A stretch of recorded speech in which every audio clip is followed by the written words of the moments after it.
Welcome, everybody, to WellWaveNOW on our backstory series. Today, we have the pleasure of speaking with Dr. Bruce Feldman. So, Dr. Feldman, we want to learn more about you. So, welcome to the show, first off. Thank you. Great to have you on. Tell us, where did you grow up and what was it like? I grew up in Rockland County, outside of the city, and it was just a regular suburban sort of environment. I was a bit of a geek. My childhood aspiration was to be Leonardo da Vinci, and that didn't quite exactly work out. But hey, it's worth trying. I was engaged in science and math and that kind of stuff, and I like that. And I kind of thought I was going to be a doctor early on, because the platitude of I want to help people and use science. I mean, that was all true. So that's how we got there. Now, So, before the next question, Breck, I gotta narrow it down a little bit here. Because now Dr. Bruce is a man of the world, but you still got that New York centric thing. So Rockland County, that's not Rockland County in California. That's Rockland County in New York that he's talking about I, there. I was I'm glad you went there because I was going to say outside the city meant outside of New York City or Well, Manhattan. there's only one city, really. There went three-fourths of our audience.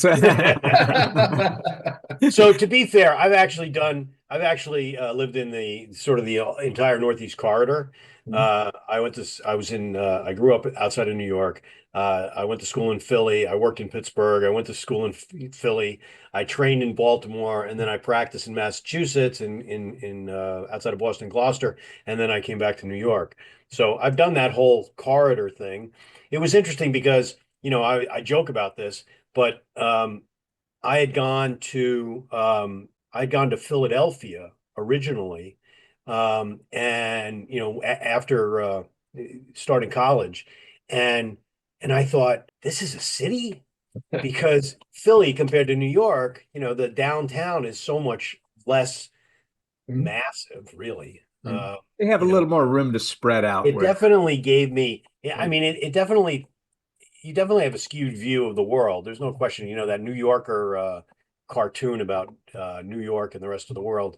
Um, if you don't leave New York, you do not understand the rest of the world. Yeah, yeah. Well, did you grow up with siblings? What was your relationship like with family? Yeah, I have a twin sister and a younger brother. I mean, we're all.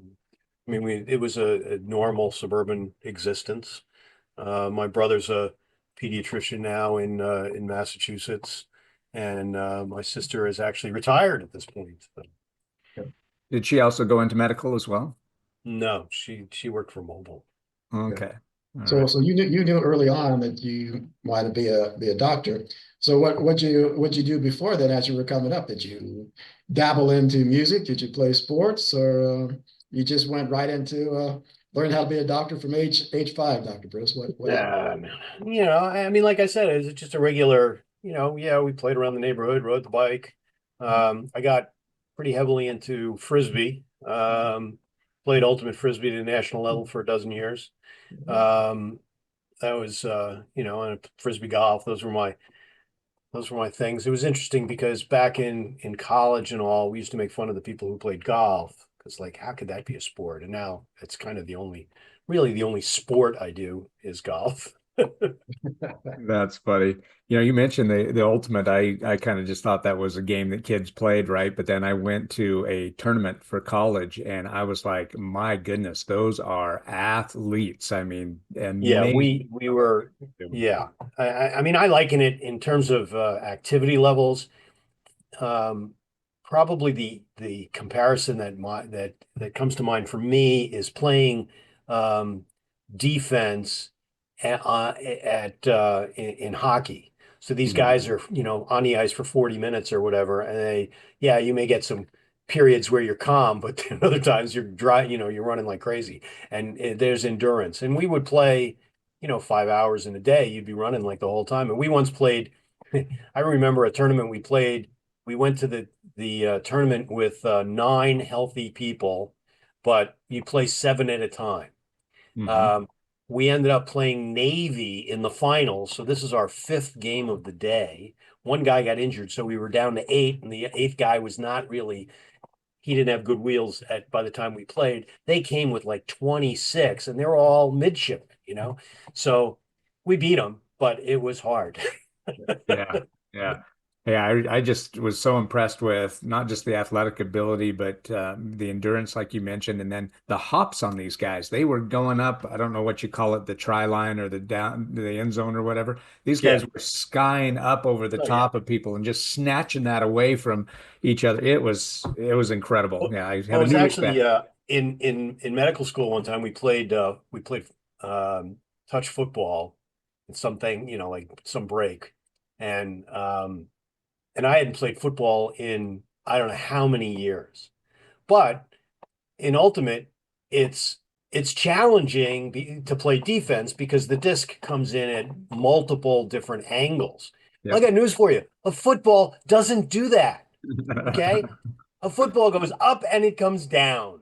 So I had, I don't know, like 5 interceptions, 3 for touchdowns. It was so easy. That's funny. That's awesome. So hey, let's see who has influenced you the most in your life, you think, to get you to where you're at today, Dr. Bruce? It's a smattering of folks. I mean, it depends on kind of what we're talking about. So I Hmm. remember I had a biology teacher in high school who was a crazy person.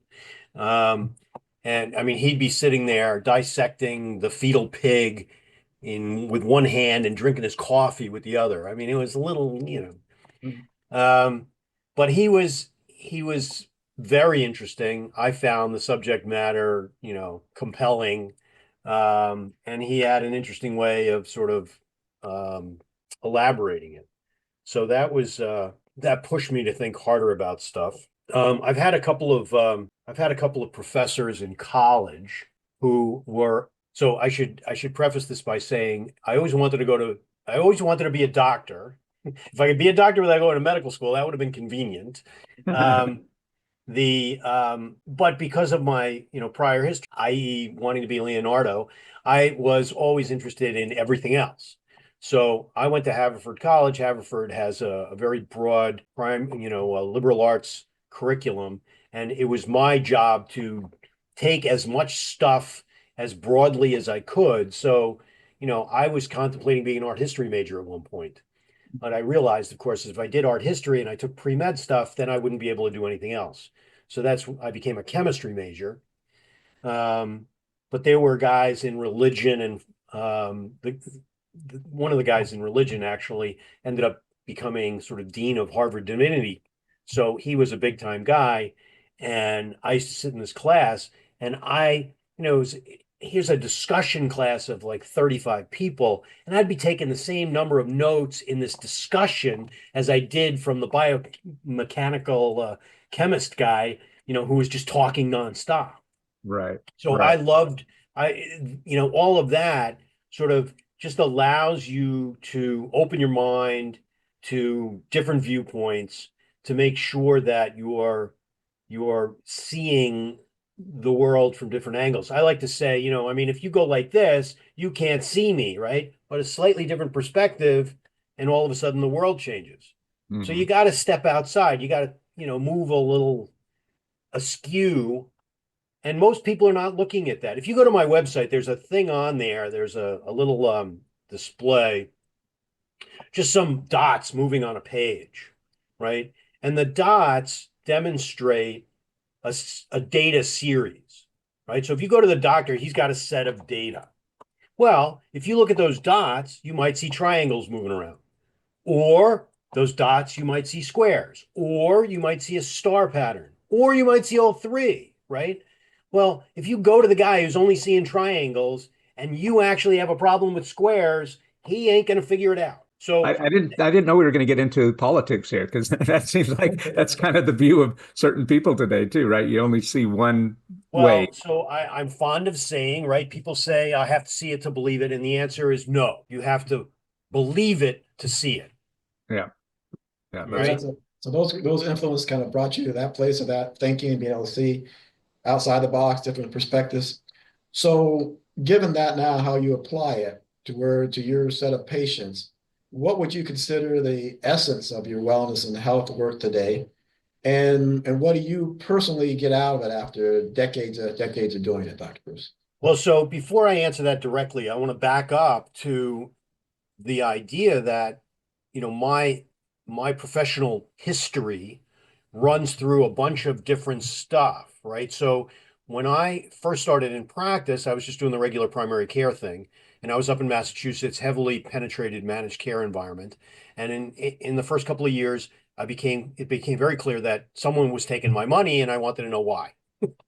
Right? So I became a managed care expert. I learned all of the business of healthcare and how we manage populations. So I became very focused on managing populations and guidelines development and protocols and algorithms and all this sort of stuff to get the biggest bang for your buck for the most number of people. And that was good for a while. I did that for many years, but the more I did it, the more it became clear that there are people who don't fall into that middle ground. And the more things you measure, the more you recognize that everybody has something that isn't in the middle ground.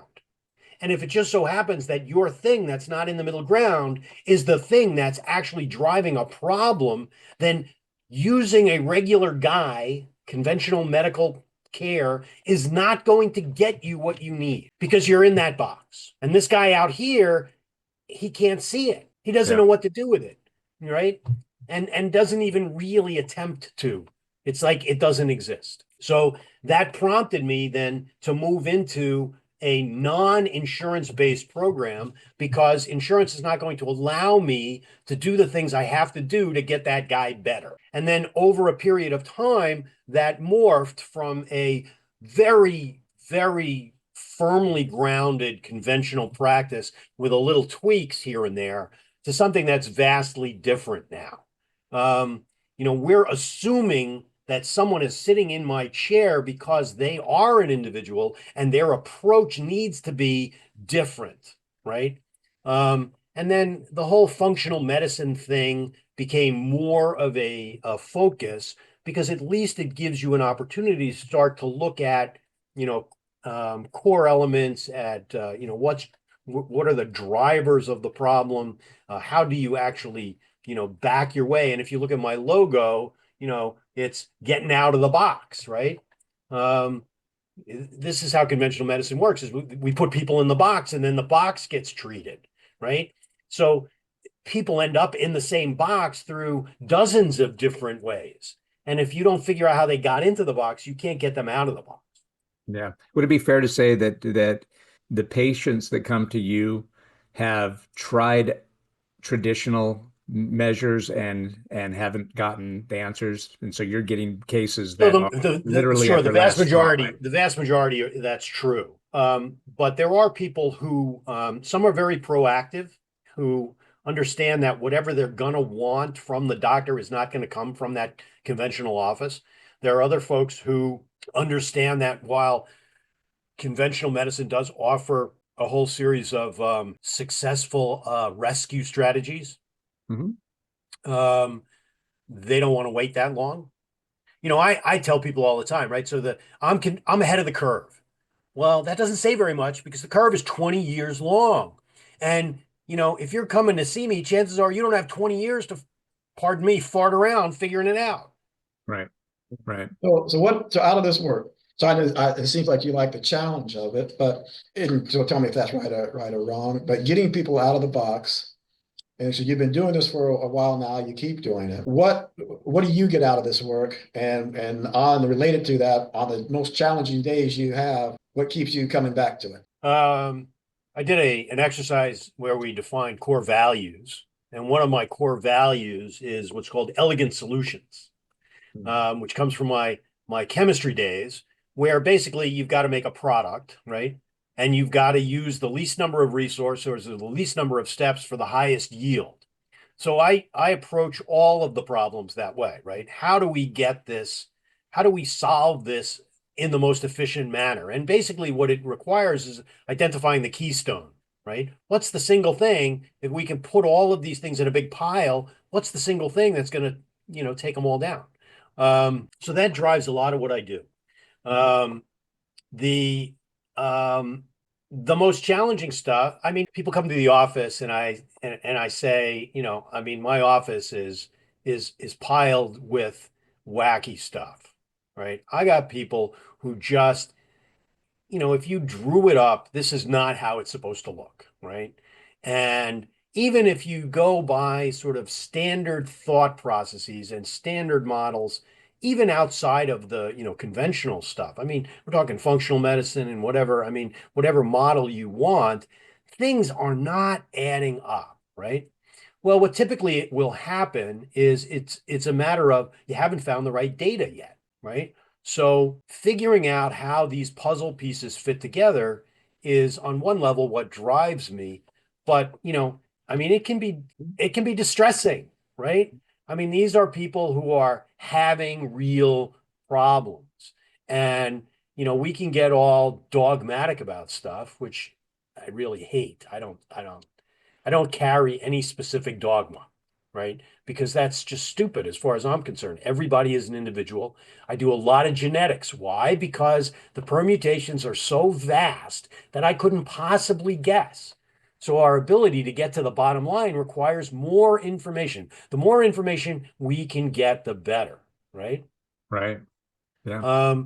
And you have to listen to the patient because if the patient's paying attention, they're getting data elements that they didn't have yesterday, right? And now they've got this new little piece of the puzzle. I'm like, oh, that's interesting. Maybe this makes sense. And what's really fascinating is the vast majority of the people who come through, when you get my typical, pile will be, we'll work with, let's say, adrenal gland function, organic acid, so a whole bunch of metabolites and how your body's functioning, detox, neurotransmitters, gut metabolism, all that sort of stuff. And then genetics. When you do that, you can paint this picture that pretty well, closes in on how these people function. Now, when that doesn't happen, you can almost guarantee that there is an emotional overlay that is complicating things. And if you don't address that spiritual part of the person, you're screwed. It ain't happening. So you have to do the holistic thing if you actually want to be successful. And I, Yeah. I don't, and I, where I differ from a lot of people is I feel like there's a lot of lip service paid to that kind of stuff, but they don't actively pursue those challenging spaces. Now, it may not be that I do that, right? Like I'll send them to somebody, but it has to be addressed. Otherwise, you're not going to solve the problem. So, Dr. Feldman, do you have a dream project or a goal that you want to achieve, or are you living the dream right now in your practice? I mean, I really like what I'm doing, but yeah, I mean, there are things that I would do more of, right? We joke about the stem cell stuff. Again, I don't do stem cells, not because per se I couldn't, but because I don't think stem cells are actually the products that are the most appropriate. I think there are a very limited number of places where stem cells are the right thing. And since I'm an internist of sorts, my people are older. Well, you're not using their stem cells. They're useless. So you've got to do alternative stuff. So there are now tissue cultured placental derived products that enhance growth factor totals and qualities that can restore generalized function across the board. It's really quite extraordinary what those opportunities look like. So I'd love to do more of that.